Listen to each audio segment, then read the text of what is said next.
মহাগ্রন্থ আল কোরআন হলো মহাবিজ্ঞানের এক মহাজগৎ।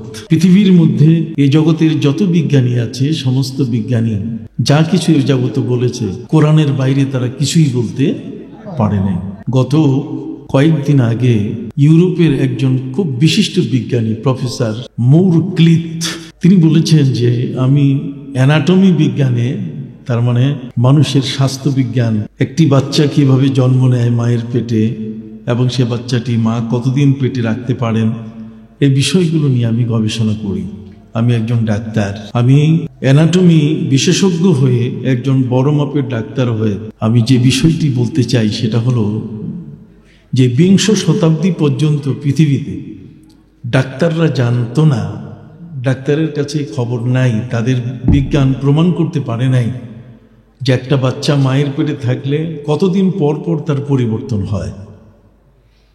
আমরা জানি 40 দিন পর পর কি হয়, পরিবর্তন হয়। সুম্মা খালাকনাল নুতফাতা আলাকাতান ফাখালাকনাল আলাকাতা মুদগাতান ফাখালাকনাল মুদগাতা ইজামান ফাকাসাউনাল ইজামা লাহমা সুম্মা আনশানাহু খালকান আখার ফাতাবারাকাল্লাহু আহসানুল খালিকিন। প্রতি 40 দিনের পর পর অনুকোষ থেকে রক্তের জমাট, তারপর এটার উপরে পিণ্ডি তৈরি হয়, অস্থি তৈরি হয়, গোশত তৈরি হয়, তার উপরে চামড়া দিয়ে ছাউনি হয় এবং কতদিন পর পরে তার যে একটা সিরিয়াল আছে। পৃথিবীর বিজ্ঞানীরা এই তথ্য কোরআন থেকে পেয়েছে, তাদের বিজ্ঞান থেকে তারা এটা অর্জন করতে পারে না। অতএব কোরআন এক মহাবিজ্ঞান। আর আজকের মেরাজের যে ঘটনা, প্রিয় নবী সাল্লাল্লাহু আলাইহি ওয়াসাল্লাম তিনি ঊর্ধ্বাকাশে ভ্রমণ করেছিলেন। এই পৃথিবীতে যখন কোনো প্লেন ছিল না, আকাশে উড়ার জন্য কোনো উড়োজাহাজ ছিল না, মানুষ আকাশের পাখি ওড়া দেখে ভাবত যে পাখিগুলো উড়ে কেমনে। সম্মানিত শুধু আজ থেকে 1400 বছর পূর্বে পৃথিবীতে বিজ্ঞানের এত জয় জয়াকার, পৃথিবীতে বিজ্ঞানের এত উৎকর্ষ ছিল না। আমরা তো আমাদের ছোটকালেই আমরা দেখেছি যে আমরা গরুর গাড়িতে চলাফেরা করতাম, কিন্তু গরুর গাড়িটা পরিবর্তন হয়ে আস্তে আস্তে রিক্সা চলে আসলো, ভ্যান চলে আসলো, নাসিমন আসলো, বাইসাইকেল থেকে হুন্ডা চলে আসলো।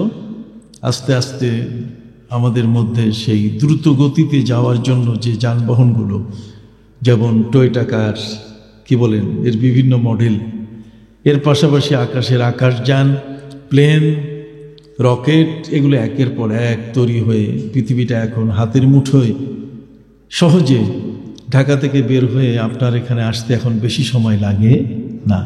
কিন্তু আগের সময়কালে আসতে গেলে যদি গরুর গাড়িতে আসতে হতো কোনো হুজুরকে, আশিকি সাহেব যদি কুমিল্লা থেকে উনি যদি গরুর গাড়িতে এখানে আসতেন তাহলে দেখা যেত যে ওনাকে দুপুরের ওই সময় বের হতে হইত। আস্তে আস্তে আস্তে আস্তে এখানে তিনি পৌঁছতেন হয়তো সময় মতো বা তারপরে। পৃথিবীতে এই যে ক্রম পরিবর্তন, উন্নতির যে একটা পরিবর্তন, এই উন্নতির পরিবর্তন আর যখন ছিল না, এই পৃথিবীটা যখন অন্ধকারে নিমজ্জিত, 600 বছর দীর্ঘ কঠিন কালো অন্ধকারে মানুষের জীবন, কোনো সভ্যতা ছিল না, মানুষের মধ্যে কোনো সামাজিকতা ছিল না, মানুষের মধ্যে কোনো কুলীন ব্যক্তি তাকে কিভাবে সম্মান করতে হয়, একজন মুরব্বীকে কিভাবে শ্রদ্ধা করতে হয়, এটা ছিল না। বরং বাবা তার নিজের হাতে কন্যাকে জীবন্ত পুঁতে মাটিতে পুঁতে ফেলত। কোরআনে তার আয়াত এসেছে, ওয়াইদা বুশশিরা আহাদুহুম বিল উনসা যাল্লা ওয়াজহুহু মুসওয়াদ্দান ওয়া হুয়া কাযীম। জীবন্ত কন্যাকে মাটিতে পুঁতে ফেলার যে হিরিক ছিল পৃথিবীতে, সম্মানিত সুধী, কোনো মেয়ে আর ছেলেরা যেন পৃথিবীতে আসতে না পারে। ইউযাব্বিহুনা আবনাআহুম ওয়া ইস্তাহয়ুনা নিসাআহুম, মেয়েরা যেন পৃথিবীতে থাকে আর ছেলেরা আসতে যেন না পারে, তাদের আশাটা বন্ধ করার জন্য তারা ছেলেদেরকে জন্ম নেয়ার পরেই জবাই করে ফেলত। এটা কোরআন বলছে। শুধু তাই নয়, নারীদের অবস্থা ছিল এই, ওয়ায়াদাউনা আকফালাহুম ফি আফওয়াহিহিন্না। যখন কোনো বাড়িতে কোনো ছেলেকে বিবাহ করে বৌমাকে পুত্রবধূকে যখন নিয়ে আসা হতো, তখন ওই পুত্রবধূ যেন কথা বলতে না পারে, ওই বাড়ির কারো উপরে যেন কথা বলতে না পারে, ঘোড়ার যেমন মুখে লাগাম দেওয়া হয় ঠিক এমনি করে তাদের মুখের মধ্যে কষ্টেপ লাগাই দেওয়া হতো যে বউ কথা বলতে পারবে না। কথা বুঝতে পারছি? তারা তালা ঝুলাই দিত। কুফলুন শব্দের অর্থ কি? তালা। ফি আফওয়াহিহিন্না, নারীদের মুখে তালা ঝুলিয়ে দিত। পৃথিবী এত পিছনে ছিল, সেই কঠিন একটা সময়ে পৃথিবী এত পাপের ভারে ভারী হয়ে গেছিল, পাপের বোঝা বহন করা পৃথিবীর জন্য বড় কঠিন হয়েছিল। পৃথিবী আইসিইউতে চলে গেছিল, পৃথিবী থাকবে না, পৃথিবীকে ধ্বংস করে দেওয়া হবে। ঠিক ওই মুহূর্তে আমাদের পেয়ারা নবী রাসূল করিম সাল্লাল্লাহু আলাইহি সাল্লামের শুভাগমন হওয়ার কারণে পৃথিবী আবার মুখ ফিরে দাঁড়িয়েছে, ঘাড় ফিরে দাঁড়িয়েছে, আবার নতুন করে কমর সোজা করেছে। ওয়া কুনতুম আলা শাফা হুফরাতিম মিনান নার ফাআনকাযাকুম মিনহা। সেই নবী সাল্লাল্লাহু আলাইহি ওয়াসাল্লামের পবিত্র শুভাগমন, তার এই জগতে আগমন, এই সকল ঘটনা এবং তার জীবনের প্রতিটি মুহূর্তের যা কিছু ঘটনা ঘটেছে সবটাই একদিক থেকে যেমন ধর্মের স্পর্শ আছে, অপর দিক থেকে সেখানে বিজ্ঞানের মহাজগৎ লুকিয়ে আছে। সুবহানাল্লাহ। সম্মানিত সুধী, যে কারণে আলবার্ট আইনস্টাইন তিনি বলেছেন যে religion and science are twin sister, ধর্ম এবং বিজ্ঞান এই দুটো হচ্ছে যমজ বোন। কথা বুঝতে পারছেন? Religion without science, science without religion is blind. বিজ্ঞান ছাড়া কোরআন আর কোরআন ছাড়া বিজ্ঞান, এটা অন্ধের জগতে বসবাস করা ছাড়া আর কিছু নয়। অতএব আজকের পৃথিবী, আজকের জগতের মহাবিজ্ঞানীরা আজ থেকে প্রায় বলতে গেলে যতদিন পর্যন্ত তারা আকাশে রকেট উঠাতে পারে নাই, ততদিন পর্যন্ত তারা নবীজির মেরাজকে ওই আরব জাহেলিয়াতের যুগে কুরেশ বংশের মানুষেরা, আরবের মানুষেরা যেমন অস্বীকার করেছিল, এই পৃথিবীর বিজ্ঞানীরাও মেরাজুন নবী সাল্লাল্লাহু আলাইহি ওয়াসাল্লামকে তারা মানতে চায় নাই। তারা মনে করত যেটা স্বপ্নের একটা ঘটনা, এটা স্বপ্ন যুগে ঘটে গেছে, সেটাকে বাস্তব রূপ দিয়ে মৌলানা সাহেবরা তার এটা বর্ণনা করে। এটা কি সম্ভব? এই পৃথিবীর একটা বায়ুমণ্ডল আছে যেখানে অক্সিজেন সরবরাহ হয়, এই বায়ুমণ্ডলটা এটা 52 মাইল পর্যন্ত আছে, মাটি থেকে নিয়ে উপরে কত? সবাই বলেন কত? এই 52 মাইল পর্যন্ত অক্সিজেনের এই স্তরটা। এখানে আমরা যারা শ্বাস প্রশ্বাস নেই, প্রাণী জগতের যারা শ্বাস প্রশ্বাস নিয়ে বাঁচে, তারা এই জগতের মধ্যে বাঁচতে পারে। এই জন্য আমাদের প্লেনগুলো আকাশে উড়ে এই সীমানার নিচ দিয়ে। 52 মাইলের উপরে কোনো বায়ুমণ্ডল নাই, সেটা এমন একটা গ্যাসীয় পিণ্ড যেটাকে বিজ্ঞানীরা বলছে হিলিনিয়াম, ক্রিপশন এবং জিয়ন। এটা এমন একটা জগৎ, এমন একটা স্তর, যে স্তর কোনো মানুষের পক্ষে অতিক্রম করা সম্ভব। এই 52 মাইলের উপরে, ঠিক এর উপরে কুররায় নারিয়া, কুররায় জামহারির আছে। কুররায় নারিয়া মানে আগুনের স্তর আছে, কুররায় জামহারির তার মানে বরফের স্তর আছে। এরপরে ভয়েসার, কয়েসার, পালসার, মিল্কওয়ে, ছায়াপথ। কথা বলেন, যত উপরে যাবেন তত বাধা। আর কি বাধা? এত সহজ নয়। এরপরে পবিত্র কোরআন বলে দিয়েছে ফাতবাহু শিহাবুন সাকিব, আকাশ থেকে শয়তানগুলোকে মারার জন্য আল্লাহ তাআলা উল্কা পিণ্ড রেডি করে রেখেছেন। এটা আরেক প্যাট্রিয়ট বোমা। যে সমস্ত শয়তান তারা আকাশ থেকে কথা চুরি করে, এদের জন্য আমার প্রিয় নবী সাল্লাল্লাহু আলাইহি ওয়াসাল্লামের শুভাগমনের পরেই আকাশের দুয়ার বন্ধ করে দেওয়া হয়েছে। এখন এরা আর আকাশের দুয়ারের কাছে যেতে পারে না। আল্লাহ তাআলা অটো বোমার ব্যবস্থা করেছেন। এটা অ্যানাটমি বোমা, বড় মারাত্মক।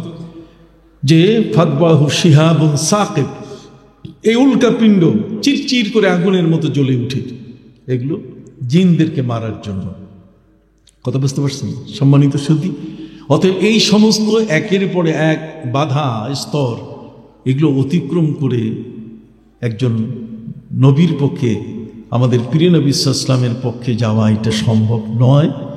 এই যাওয়া যে সম্ভব নয়, এই পর্যন্তই বিজ্ঞানীরা ছিল। এই জন্য তারা বলছে যে মুসলমানদের কিছু ঘটনা এমন আছে স্বপ্ন যোগে, যেমন হযরত ইব্রাহিম আলাইহিস সালাম তিনি স্বপ্ন যোগে দেখেছেন তার ছেলেকে জবাই করা, কথা বলেন না। হযরত ইউসুফ আলাইহিস সালাম স্বপ্নে দেখেছেন যে তার 11 ভাই এবং তার সাথে সাথে তার সূর্য চন্দ্র বাপ মা দুজনেই সেজদা করতেছে তাকে। ইন্নী রাআইতু আহাদা আশারা কাওকাবা ওয়াশ-শামসা ওয়াল কামারা রাআইতুহুম লি সাজিদিন, আমাকে কি করতেছে? সেজদা করতেছে। সম্মানিত সুধী, অতএব স্বপ্নের এই বিষয়গুলো এটাকে নিয়েই বিজ্ঞানীরা বলছে যে মুসলমানদের মনে হয় এটা একটা স্বপ্নের খেলা। কিন্তু বিজ্ঞানীদের কাছে যখন এই প্রশ্ন চলে আসলো যে পৃথিবী থেকে চাঁদের দূরত্ব হলো 2,40,000 মাইল। কত? এই পৃথিবীর থেকে চাঁদের দূরত্ব হলো 2,40,000 মাইল। এই 2,40,000 মাইল পথ অতিক্রম করে সেখানে গ্যাগরিন, সেখানে নীল আর্মস্ট্রং, প্রফেসর এডউইন, সম্মানিত সুধী, এরা অ্যাপোলো 16 রকেট তৈরি করে সেই রকেটের মধ্যে চড়ে এরা নিরাপদে চাঁদের দেশে ভ্রমণ করলো। আর চাঁদের দেশটার দূরত্ব হলো কত? সম্মানিত সুধী, কত? 2,40,000 মাইল দূরে চাঁদের দেশ যারা ভ্রমণ করলেন, এই প্রফেসর নীল আর্মস্ট্রং ইহুদি এবং খ্রিস্টানদের শত্রু বনে গেলেন। তিনি দেখলেন যে চাঁদের গায়ে যখন তিনি অবতরণ করেছেন, চাঁদের গায়ে অবতরণ করার পরে নামার পরে সেখানে তিনি দেখলেন যে চাঁদের মাঝখানে একটা ফাটল, এবং তিনি এসে তার ব্যাখ্যা দিয়ে পবিত্র কোরআনের সেই সত্যতা তিনি পেয়ে গেলেন। ইকতারাবাতিস সাআতু ওয়ানশাক্কাল কামার, কিয়ামত তোমাদের ঘনীভূত আর চাঁদ দ্বিখণ্ডিত। চাঁদ যে দ্বিখণ্ডিত হয়েছে তার যে একটা দাগ সেখানে আছে। নীল আর্মস্ট্রং তিনি এই বিষয়টি এটাই প্রচার করা শুরু করলেন। খ্রিস্টানরা দেখলো যে চাঁদের দেশে যারা গেলেন তারা তো দেখি মুসলমানের পক্ষে কথা বলে, বিশেষ করে নীল আর্মস্ট্রং, তাকে আর রাখা যাবে না, তাকে সে কালাপানি পার করে দ্বীপান্তর করা হলো। কথা বুঝতে পারছেন? যাতে এই সত্য কথাটি কোনো মতি বুঝতে না পারে। এখন আপনার আমার কাছে একটা প্রশ্ন, সেই প্রশ্নটির উত্তর আপনাকে দিতে হবে, আমাকে দিতে হবে। প্রশ্নটি হলো যে 2,40,000 মাইল দূরে যারা চাঁদের দেশে অবতরণ করলেন তারা কি স্বপ্নযোগে গেছিলেন? হাত উঁচু করে বলেন তো, তারা কি স্বপ্নযোগে গেছিলেন? তাহলে 52 মাইল এই বায়ুমণ্ডল অতিক্রম করার পরে গ্যাসীয় পিণ্ড, সেখানে হিলিনিয়ামের স্তর, সেখানে ক্রিপশনের স্তর, জিওনের স্তর, এই সবগুলো একের পরে এক, এটা অতিক্রম করা বড় কঠিন। তাহলে চাঁদের দেশে নীল আর্মস্ট্রং কিভাবে গেলেন? প্রফেসর এডউইন কিভাবে গেলেন? কথা বুঝতে পারছেন? যদি এটা স্বপ্নের ঘটনা না হয়, এটা যদি বাস্তব হয়, আর বাস্তবতা এই, আমি আমেরিকা গেলাম, যাওয়ার পরে নাসা যারা এটা পাঠিয়েছিল তাদের একটা মিউজিয়াম আছে, সেখানে চাঁদের দেশের মাটি রাখা আছে। আমি নিজেই চাঁদের দেশের মাটিতে হাত দিয়েছি। ওই যে মিউজিয়ামে রাখা যে মাটিটা, সে মাটিটাতে আমি কি দিয়েছি? হাত দিয়েছি। তাহলে উপরে চাঁদের দেশে কি হচ্ছে, এটা সেই সময়কালে বিভিন্ন প্রচার মাধ্যমে পৃথিবীর মানুষ সেটা দেখেছে। কথা বুঝেন নেই? এটা কি স্বপ্নের ঘটনা ছিল না বাস্তব? আবার বলেন। সম্মানিত সুধী, 2,40,000 মাইল উপরে যদি উঠা যায়, কথা বলেন, এখন বিজ্ঞানীরা তাদের দমে দমে রকেট পাঠাচ্ছে। আমাদের উপকূল প্রকল্প ছাড়া পৃথিবীর বিভিন্ন দেশ তারা এখন আকাশে তাদের অভিযান পরিচালনা করছেন, এবং সে আকাশের অভিযানের টার্গেট হলো তারা এখন মঙ্গল গ্রহে যাবেন। কোথায় যাবেন? মঙ্গল গ্রহে তারা যাবেন, নেপসনে তারা যাবেন, ভলকানে তারা যাবেন, বুধ গ্রহে তারা যাবেন, বৃহস্পতি গ্রহে তারা যাবেন, শুক্র গ্রহে তারা যাবেন। এই পৃথিবীর জমিন থেকে এত দূর, লক্ষ লক্ষ কোটি কোটি মাইল দূর অতিক্রম করে মঙ্গলের পথে আজকে পৃথিবীর মানুষ। সম্মানিত সুধী, এটা যদি সত্য হয়ে থাকে, স্বপ্ন হয়ে না থাকে, তাহলে আমার প্রিয় নবী সাল্লাল্লাহু আলাইহি ওয়াসাল্লামের পবিত্র মেরাজ, ঊর্ধ্বাকাশে প্রিয় নবী সাল্লাল্লাহু আলাইহি ওয়াসাল্লামের গমন, আরশে আজিমের মেহমান হওয়া, এটাও স্বপ্নের বিষয় ছিল না। কথা কি বুঝতে পারছেন? আমি আমার ভাইদের খেদমতে বলতে চাই, এই পৃথিবীর জমিন থেকে প্রথম আকাশের দূরত্ব হলো 50,000 বছরের রাস্তা। কত বছর? 50,000 বছরের রাস্তায় পৃথিবী থেকে আকাশ। আর সেই আকাশের পরে প্রতিটি আকাশ অতিক্রম করে যেটা দরজা বন্ধ, দরজা কি বন্ধ। জিবরিল আমিন যখন আমার নবীকে নিয়ে সেখানে গেলেন, তো জিবরিল আমিন নক করলেন, দরজা খুলুন। জিজ্ঞেস করা হলো, কে আপনি? আপনি কে? কানা জিবরিল ওয়াম্মা, আপনার সাথে কে? আমার নবীর যখন পরিচয় দেওয়া হলো, তাকে কি আমন্ত্রণ জানানো হয়েছে? হ্যাঁ, দরজা খুলে দিন। সাথে সাথে দরজা খুলে গেল, বাবা আদমের সাথে দেখা হলো। এমনি করে সপ্তাকাশ পর্যন্ত নবীদের সাথে দেখা। জান্নাত জাহান্নাম, ইন্দা সিদরাতিল মুনতাহা ইনদাহা জান্নাতুল মাওয়া, এই সব কিছু ঘটনা পৃথিবীর বিজ্ঞানীরা যারা অস্বীকার করেছে, আজকে তাদের কাছে এটা অস্বীকার করার বিষয় নয়, বরং তারা ঈসা নবীর ভক্ত, যারা ঈসা নবীকে মানেন, ঈসা নবীর ভক্ত হচ্ছে 3 ধরনের। তার মধ্যে একটি হচ্ছে ইয়াকুবিয়া, একটা হচ্ছে নাস্তুরিয়া, ইউসুফিয়া। যারা ঈসা নবীর প্রকৃত ভক্ত, তারা কিন্তু ঈসা নবীকে তারা শুলিবিদ্ধ করে মেরেছে, তারা ঈসা নবীকে শুলে চড়াইয়া তাকে ফাঁসি দিয়েছে, তাকে মেরে ফেলেছে, এটা তারা বিশ্বাস করে না। কথা বুঝতে পারছি? পবিত্র কোরআন বলে দিয়েছে, وقولهم إنا قتلنا المسيح ابن مريم رسول الله وما قتلوه وما صلبوه ولكن شبه لهم وإن الذين اختلفوا فيهم। আমার আল্লাহ বলছেন পবিত্র কোরআন মজিদে, কি চমৎকার ভাবে যে যারা দাবি করছে ঈসা নবীকে তারা মেরে ফেলেছে, অথবা ঈসা নবীকে তারা শুলিবিদ্ধ করেছে, দেখেন না, শুলিবিদ্ধ করে তাকে মেরেছে। আল্লাহ বলছেন না, তারা শুলিবিদ্ধ করতে পারে নাই। ওয়ামা কাতালুহু ওয়ামা সালাবুহু ওয়ালাকিন শুব্বিহা লাহুম, তারা তাকে ঈসা নবীকে কতলও করতে পারে নাই, হত্যাও করতে পারে নাই, আর তাকে শুলে বিদ্ধ করতে পারে নাই। কথাকার আল্লাহ। আল্লাহর কথা বিশ্বাস করবেন না আইনস্টাইনের কথা বিশ্বাস করবেন? আল্লাহর কথা বিশ্বাস করবেন না প্লেটোর কথা বিশ্বাস করবেন? সম্মানিত সুধী, আমার আল্লাহ বলছেন, ওয়া ইন্নাল্লাযীনা ইখতালাফু ফি লাফি শাক্কিম মিনহু মা লাহুম বিহি মিন ইলমিন ইল্লা ইত্তিবাআজ যান ওয়া মা কাতালুহু ইয়াকিনা। আল্লাহ বলছেন, যারা ঈসা নবী সম্পর্কে বলে যে আমরা ঈসা নবীকে মেরে ফেলেছি, এটা সম্পূর্ণ একটা ডাহা, মিথ্যা কথা। তারা সন্দেহের মধ্যে পড়ে আছে। ঈসা নবীকে তারা যেই ঘরে বন্দি করে রেখেছিল, সিদ্ধান্ত নিল তাকে শুলে উঠানো হবে। ঈসা নবী আলাইহিস সালামকে আনার জন্য যে লোকটাকে পাঠানো হয়েছিল, সেই লোকটি ঘরে ঢুকার আগেই ঈসা আলাইহিস সালামকে আল্লাহ তাআলা আসমানে তুলে নিয়েছেন। কোথায় নিয়েছেন? আসমানে। বার রাফাহুল্লাহু ইলাইহি ওয়া কানা আল্লাহু আজিজান হাকীমা। ঈসা নবীকে আকাশে তুলে নিয়েছেন। তাহলে 2,40,000 মাইলের চেয়ে আকাশের দূরত্ব বেশি না? মঙ্গল গ্রহের দূরত্ব তার চেয়ে আকাশের দূরত্ব বেশি কিনা? কথা বলেন। ঈসা আলাইহিস সালামকে যদি আল্লাহ তাআলা নিরাপদে দ্বিতীয় আসমানে নিয়ে যেতে পারেন, তাহলে নবীগণ তো এর আগেও আকাশে উঠেছে, কিন্তু বিজ্ঞানীদের কাছে সেই তথ্য ছিল না। আজকে আপনারা এসছেন এখানে, আমি এই জন্য নিজকে খুব প্রাউড ফিল করছি, খুব ভালো লাগতেছে আমার যে বরকতময় রাতে আজকে এই আলোচনা নিয়েই আমরা আজকে পড়ে আছি।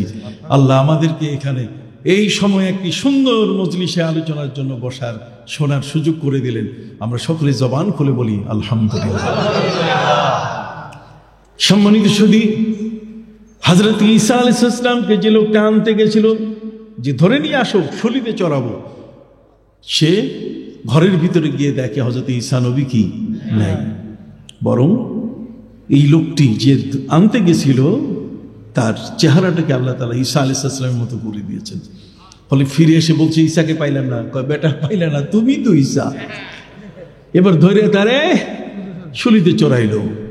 শুলিতে চড়াবার পরে তখন 3 ধরনের লোক এই শুলি চড়া মানুষটাকে নিয়ে তারা মন্তব্য শুরু করলেন। তারা বলছেন, ভাই চেহারাটা ঈসা নবীর মতো হইতে পারে, কিন্তু ঈসা নবীর হাত পাও তো আমরা দেখছি, হাত পাও তো বনে না। কথা কন না, হাত পাও কি বনে না, মিলে না। হযরত ঈসা নবীর হাত, এই যে আমি আমার পরিবার থেকে, আপনি আপনার পরিবারে আছেন, যারা আপনার স্ত্রী, আপনার সন্তান, তারা আপনার হাত পৌঁছিনে না। কথা বলেন। অতএব সেখানে দলে দলে ভাগ হয়ে গেল। একদল বলছেন যে না, অরিজিনাল ঈসা নবী না, এটা কথা বুঝতে গেছি, এটা নকল ঈসা। এটা কি নকল ঈসা? আল্লাহ তাআলা যে তিনি মহাশক্তিমান, তিনি মুহূর্তে তিনি রূপের পরিবর্তন করে দিতে পারেন। যেমনটা হযরতে দাউদ আলাইহিস সালামের কওম, তারা যখন মাছ ধরার ক্ষেত্রে আল্লাহর নিষেধাজ্ঞা মানে নাই, তখন আল্লাহ তাআলা বলছেন, কুনু কিরাদাতান খাসিন, বানর হইয়া যাও। তাহলে মানুষের চেহারা আল্লাহ বানর বানাই দিতে পারেন কিনা? এর জন্য কি ফ্যাক্টরিতে, হাসপাতালে কি সিরিয়াল রাখতে হবে? কোনো সিরিয়াল লাগবে? হাসপাতালের কোনো সিরিয়াল দরকার নাই। কথা বুঝতে পারছেন? আল্লাহ পাক রব্বুল আলামিন হযরত ঈসা আলাইহিস সালামের কওম যারা দুষ্টামি করেছে, وقال الذين كفروا إن الله هو المسيح ابن مريم। ঈসা নবীর ভক্তদের মধ্যে একদল ছিল, তারা বলছে যে ঈসা উনি আল্লাহ, আল্লাহ অন্য কেউ নয়, ঈসাই কি আল্লাহ। এই দলের ব্যক্তিদেরকে আল্লাহ তাআলা গাধা বানাই দিয়েছিলেন।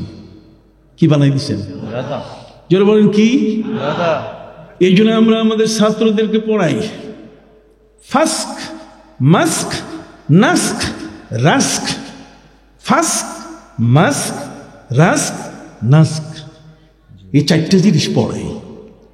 এই 4টে জিনিসের মধ্যে একটা হচ্ছে যে আল্লাহ পাক রব্বুল আলামিন কখনো কখনো তিনি কোনো কোনো জিনিসের পরিবর্তন করেন। যেমন আগে ইলিশ মাছ পাশের বাড়িতে যদি পাক হতো, তাহলে 10 ঘর পর্যন্ত ঘ্রাণ যাইত, পোলাওয়ের ঘ্রাণ যাইত, এখন আর নাই।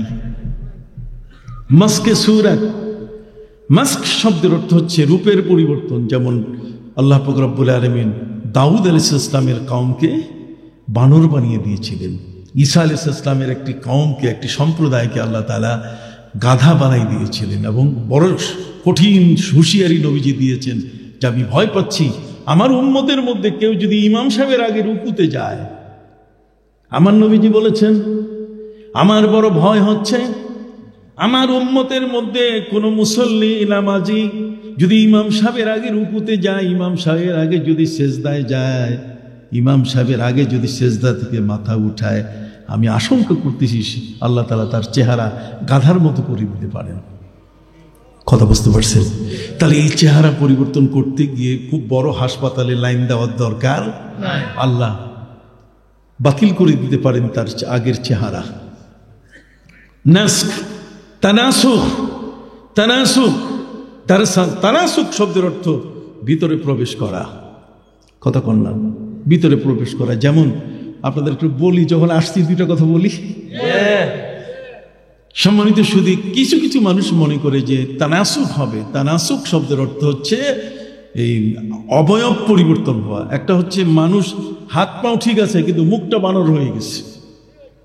কথা কন না, মুখটা কি হয়ে গেছে? বানর, অথবা দেহটা বানর হয়ে গেছে। এখন এই যে রূপের পরিবর্তন, তানাসুখ, নাস্ক।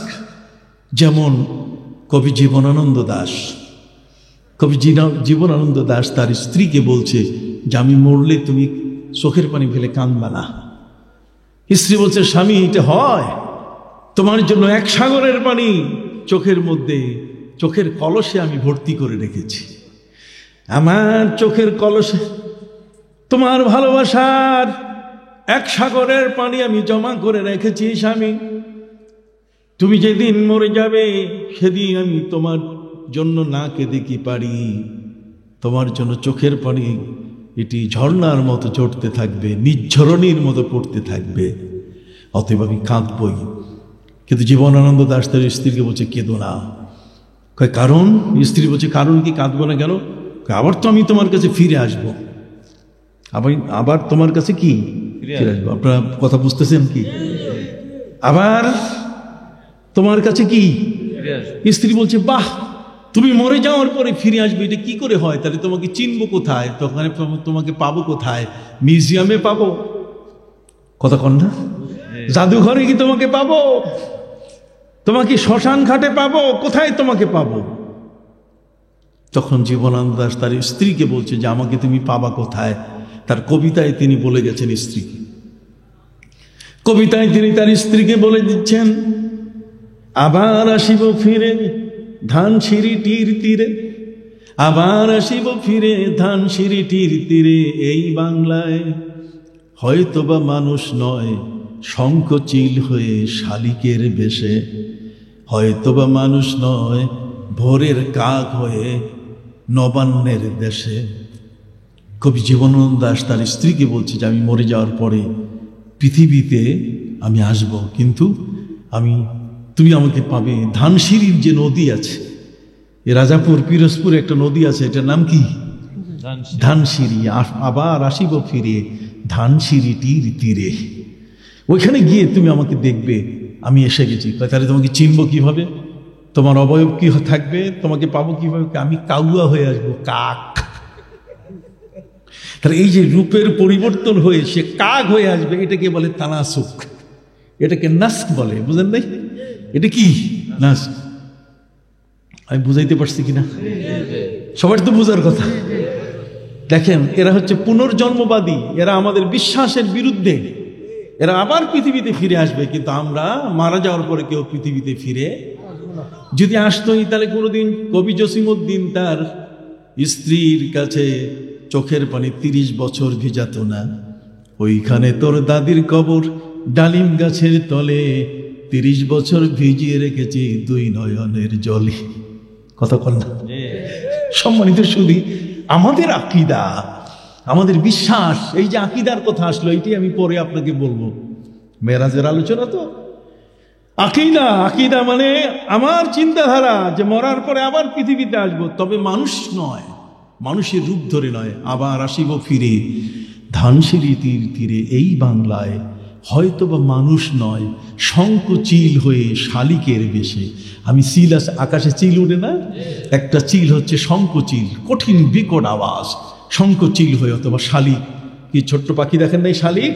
শালিকের বেশে হয়তোবা মানুষ নয় শঙ্খচিল শালিকের বেশে, হয়তোবা মানুষ নয় ভোরের কাক হয়ে নবান্নের দেশে।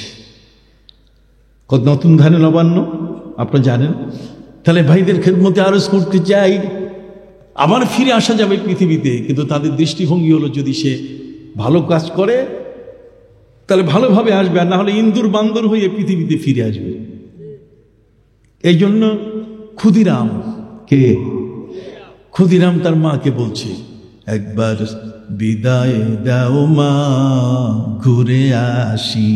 এই দেখেন, পুনর্জন্মবাদী, পুনর্জন্মবাদী। তার মানে আমাদের আকীদা, আমাদের বিশ্বাসগুলোকে ধ্বংস করে দিচ্ছে সে, যে ফাঁসিতেও যদি আমি উঠি তবু আমি কি ফিরে আসব।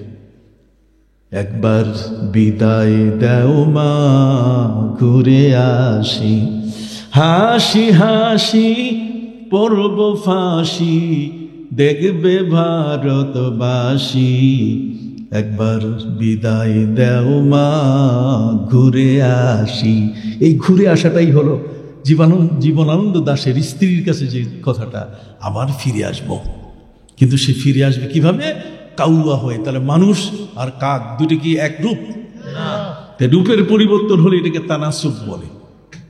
মাস্ক হচ্ছে ঠিক এরকম ভাবে আল্লাহ পাক রব্বুল আলামিন কখনো কখনো কোনো কোনো জিনিসের তার পুরো অবয়বটাকে, তার স্থানটাকে তিনি পরিবর্তন করে ফেলেন। যা হোক, সম্মানিত সুধী, জটিল আলোচনায় আমি আপনাদেরকে নিব না। আমি আপনাদের খেদমতে আরজ করতে চাই, হযরত ঈসা আলাইহিস সালামের সময়কালে এই 52,000 মাইল, এটা কি তখন গ্যাসীয়, সেটা বায়ুমণ্ডল কি ছিল না? তখন যা ছিল এখনো কি তাই? এর আগে কি হিলিনিয়াম ছিল না? এর আগে কি ক্রিপসন ছিল না? ভয়েসার, কোয়েসার, পালসার, আকাশের যতগুলো স্তর সেগুলো কি ছিল না?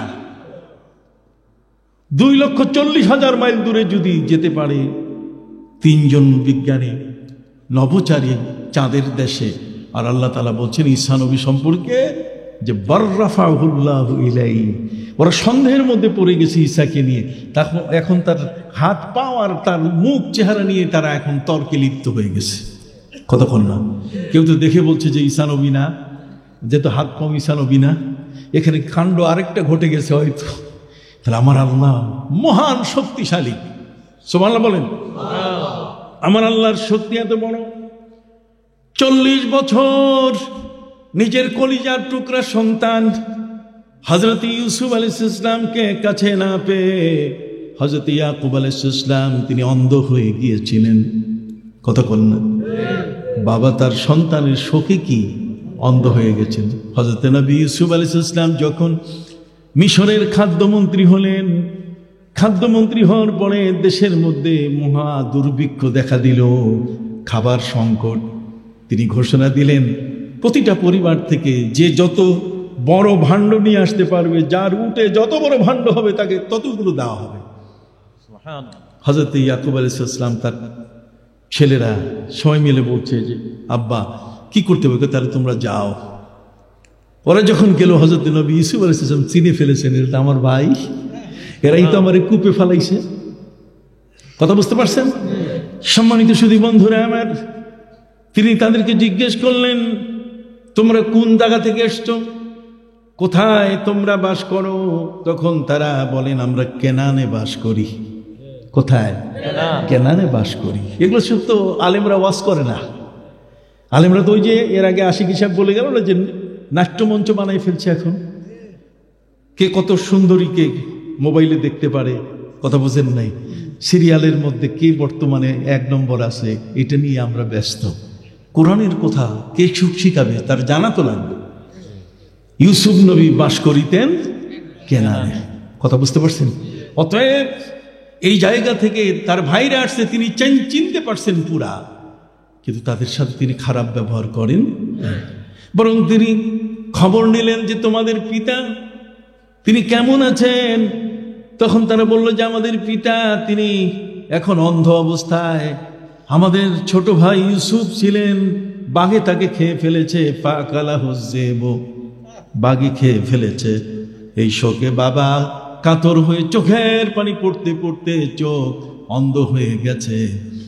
হযরতে নবী ইউসুফ আলাইহিস সালাম তিনি বললেন তোমাদের সাথে আমি একজন লোক পাঠিয়ে দিচ্ছি, আমি একটা এই কাপড় দিচ্ছি, এই কাপড়টা তোমাদের বাবার চোখের মধ্যে একটু লাগাই দিবা।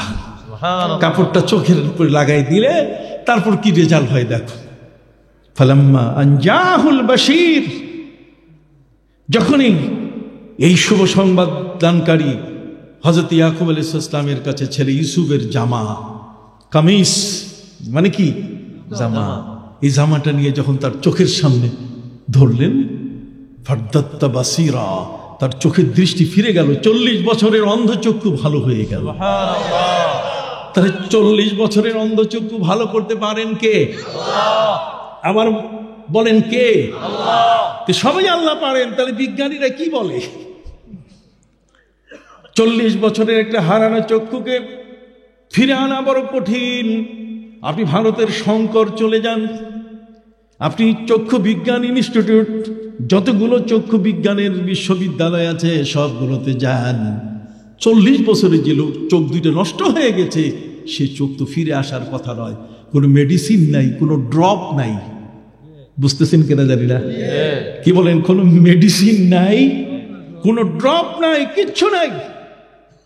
শুধুমাত্র হযরতে নবী ইউসুফ আলাইহিস সালামের জামা চোখের সামনে ধরার সাথে সাথে ফারতাদ্দা বাসীরা। কথা বুঝতে পারছেন? এর আগে আরো ঘটনা ঘটেছে। হযরত ইউসুফ আলাইহিস থেকে যখন তারা খাদ্য নিয়ে ফিরে এসেছিল, তখন বাবা জিজ্ঞেস করলেন যে তোমরা যে ফিরে আসলে, ইন্নে আজিদু রিহা ইউসুফ, তোমাদের গায়ের থেকে আমি ইউসুফের গন্ধ পাচ্ছি।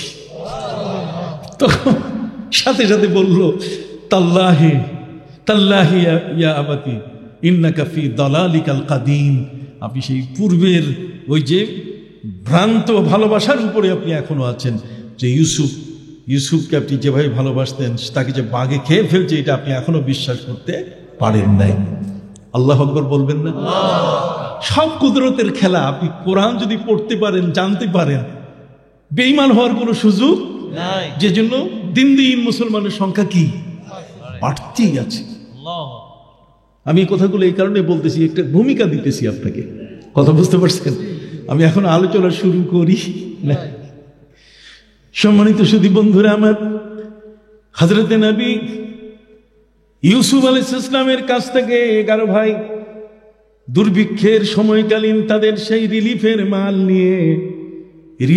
মাল নিয়ে যখন বাবার কাছে বাড়িতে ফিরলেন, তখন বাবার কাছে তারা রিপোর্ট করছে, মিশরের খাদ্যমন্ত্রী এত ভালো মানুষ, যিনি আমাদের ভাণ্ড ভর্তি উটের পিঠে আমরা যা নিয়ে গেছি, যত বড় বড় পাতিল নিয়ে গেছি, ড্রাম নিয়ে গেছি, খাদ্য বোঝাই করে দিয়েছে, আমরা নিয়ে ফিরেছি। হযরতে ইয়াকুব আলাইহিস সালাম বললেন কি, ইন্নী আজিদু রিহা ইউসুফ, আমি ইউসুফের গায়ের ঘ্রাণ পাচ্ছি। সাথে সাথে তারা বলল, বাবা আপনি তো সেই পূর্বের ওই যে একটা অন্ধ ভক্তির মধ্যেই ছেলেকে ভালোবেসেছেন, ভ্রান্ত ভালোবাসাটা এখনো আপনার অন্তর থেকে যায়। আল্লাহু আকবার বলে।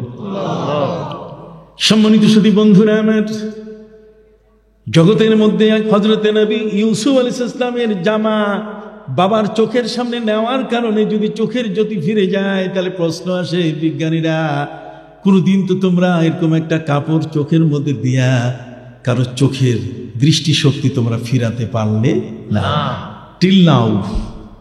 টিল নাও বর্তমান সময় পর্যন্ত, এই পৃথিবীর এই বয়স আসা পর্যন্ত বিজ্ঞানের কত উন্নতি তোমরা করেছো, আজ পর্যন্ত তোমরা একটা কাপড় চোখের সামনে ধরে একটা অন্ধ মানুষকে তোমরা চক্ষু দৃষ্টিশক্তি দিতে পারো নাই। সুবহানাল্লাহ বলেন। তো তোমরা পারো নাই, তাহলে এখন গবেষণা করো যে তোমরা হযরত ইউসুফ আলাইহিস সালামের জামার মধ্যে কি আছে। বিজ্ঞানীরা গবেষণা করতে করতে তারা বলছেন যে হযরত নবী ইউসুফ আলাইহিস সালামের গায়ের মধ্যে, তার মানে জামার মধ্যে তার গায়ের ঘাম লাগানো ছিল। এই ঘাম হচ্ছে এমন যে ঘামটা এটা শরীর থেকে যেটা বের হয়, এটা যদি এর দিকে চোখের দৃষ্টি পড়লে চোখের দৃষ্টি শক্তিশালী হয়ে যায়। কথা বুঝতে পারছেন? যেহেতু হযরত ইউসুফ আলাইহিস সালামের জামার মধ্যে কি ছিল? ঘাম ছিল। সুবহানাল্লাহ বলেন। সম্মানিত সুধী, পৃথিবীর অনেক বড় ঘটনা ঘটে গেছে, বিজ্ঞানীরা চিন্তা করে নাই। হযরত নবী মুসা আলাইহিস সালাম বলছিলেন যে আমার চেয়ে বড় আলেম আর কেউ নাই। তাকে জিজ্ঞেস করা হলো, সবচেয়ে বড় আলেম কে? আছে না আমাদের দেশে অনেক বড় বড় আলেম, খালি ভুল কইতেই থাকে, এমন কথা কয় যে কথাতে একেবারে সর্বনাশ, ইমান আমান সব শেষ। আছে না অনেক স্কলার, বিশাল বড় বড় স্কলার। হযরতে নবী মুসা আলাইহিস সালামের সময়কালে তাকে জিজ্ঞাসা করা হলো, মুসা মান আলামুন নাস, সবচেয়ে বড় আলেমকে বলো। মুসা বলছেন, আমি আল্লাহর সাথে কথা বলি। আল্লাহ সাথে সাথে মেসেজ দিয়ে দিলেন, বালা আব্দুনা খাদের, আমার একজন বান্দা আছে যার নাম কি? খিজির। তার তোমার চেয়েও কি তার পণ্ডিত? তাই নাকি? তাহলে পাবো কোথায়?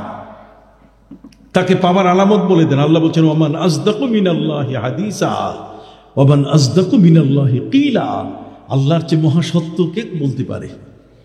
আল্লাহ বলছেন, মাজমাউল বাহরাইন, দুই সমুদ্রের মিলন মোহনায়, সেখানে তুমি খুঁজে পাবে।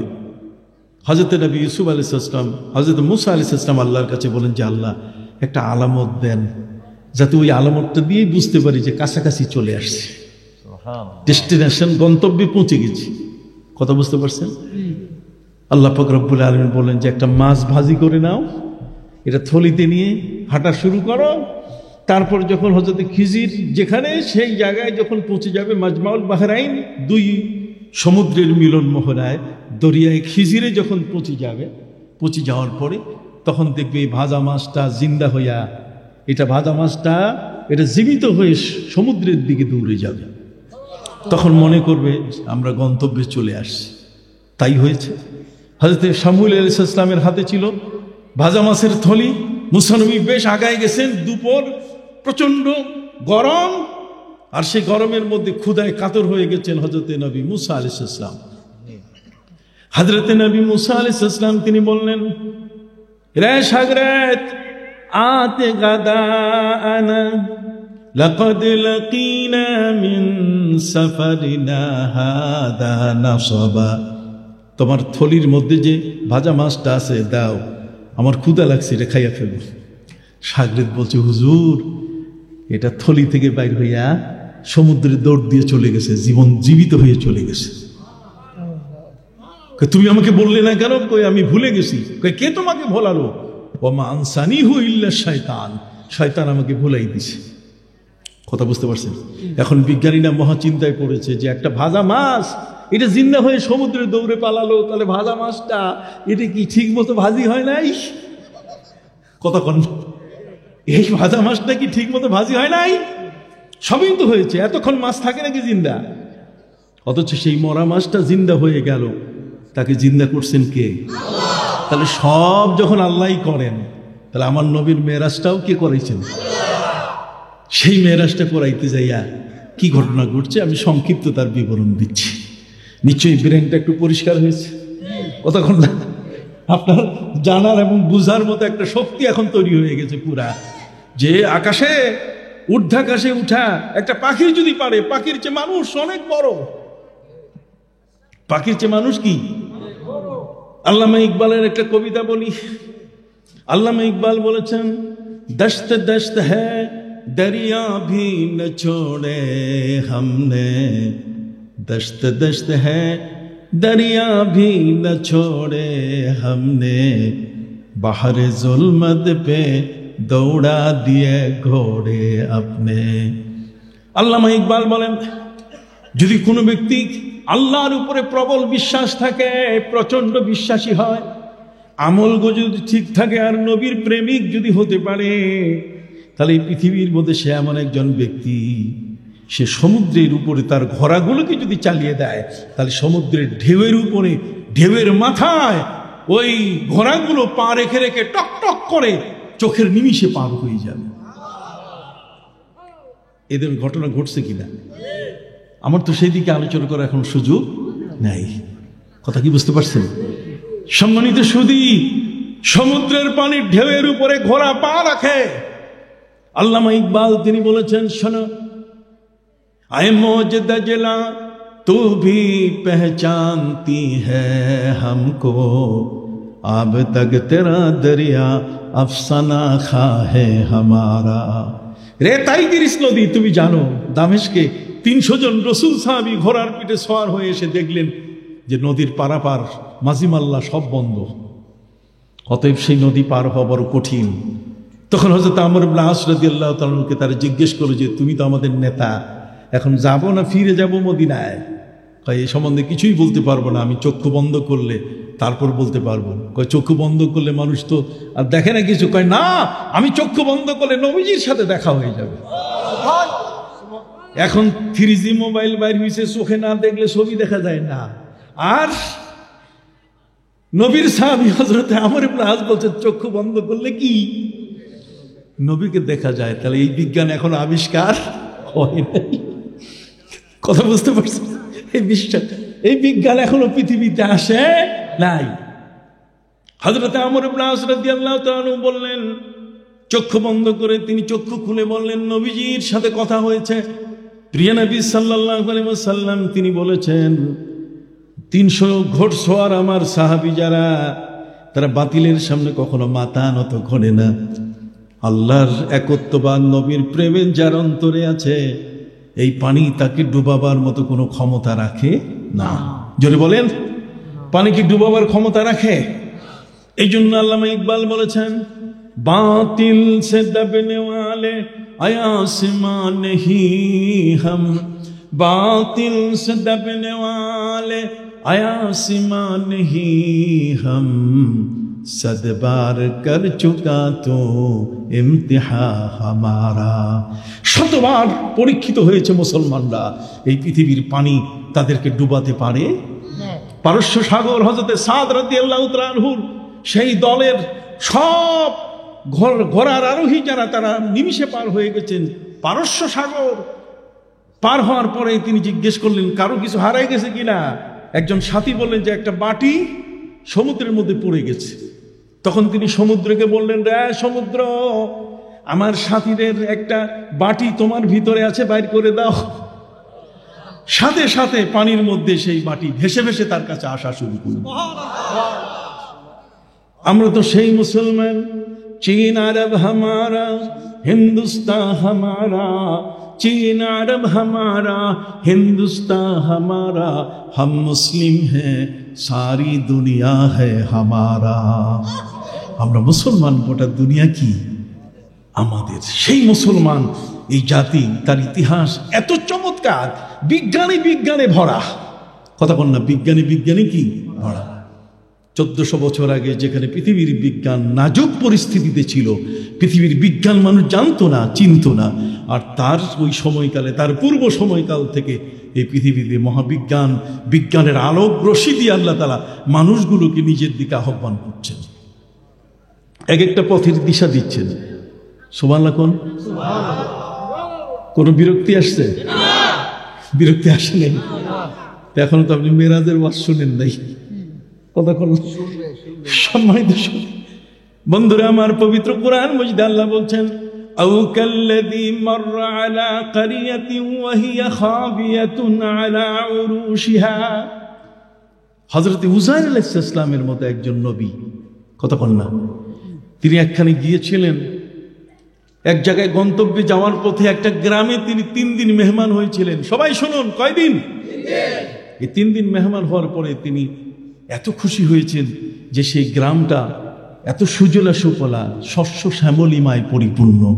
সেই গ্রামের যে গাছগুলো আছে এত ফলদার, এত ফল, যে ফলগুলো পাড়াতে গাছে কখনো উঠতে হয় না, যে ফলগুলো পাড়াতে গিয়ে গাছে উঠতে হয় না, গাছের নিচে টুকরি মাথায় দিলেই ফল দিয়ে ভর্তি হয়ে যায়। পানিতে গোসল করলে দেহের ময়লা এমনিতে সরে যায়, কোনো সাবান, লাক্স সাবান বলেন, ডাব বলেন, কোনোটাই প্রয়োজন হয় না। যখনই পানিতে গোসল করে অটোমেটিক গা কি হয়ে যায়? ক্লিন হয়ে যায়, ক্লিন একেবারে। সাবান দিয়ে ধুইলে যেমন পরিষ্কার, তার চেয়েও কি বেশি পরিষ্কার। তাদের কারো গায়ে খুজলি, বিখাউজ, দাঁত, চুলকানি একটাও ছিল না। 3 দিন পর্যন্ত সেই গ্রামে থেকে তিনি গন্তব্যে গেলেন। 3 বছর পরে যখন তিনি ফিরলেন, ফেরার পরে তখন তিনি দেখলেন ওই গ্রামটা নাই, গ্রামটা ধ্বংস হয়ে গেছে। তিনি আল্লাহর কাছে জিজ্ঞাসা করেন যে আল্লাহ, আমি কি ভুল পথে, আমার ম্যাপটা কি ভুল হয়েছে নাকি, আমি কি পথ ভুলে গেছি? আল্লাহ বলছেন না, পথ ঠিক আছে। তাহলে গ্রাম গেল কোথায়? তখন আল্লাহ পাক রব্বুল আলামিন বলেন, গ্রাম না থাকার পিছনে কারণটা হলো এই, যেখানে একজন বেনামাজি প্রবেশ করেছিল। কে? বেনামাজি। তো বেনামাজি প্রবেশ করার কারণে, বেনামাজি যে আল্লাহকে মানে না, আল্লাহর ইবাদত করে না, কতক্ষণ না, মান তারাকা সালাতা মুতাআম্মিদান ফাকাদ কাফারা, যে ইচ্ছাকৃত নামাজ ছেড়ে দেয় সে ব্যক্তি কি হয়ে যায়? কাফের হয়ে যায়। আল ফারকু বাইনাল মুসলিমি ওয়াল কুফরি তারকুস সালাহ। একজন ইমানদার ব্যক্তি আর একজন কাফেরের মধ্যে পার্থক্য হলো কি? নামাজ।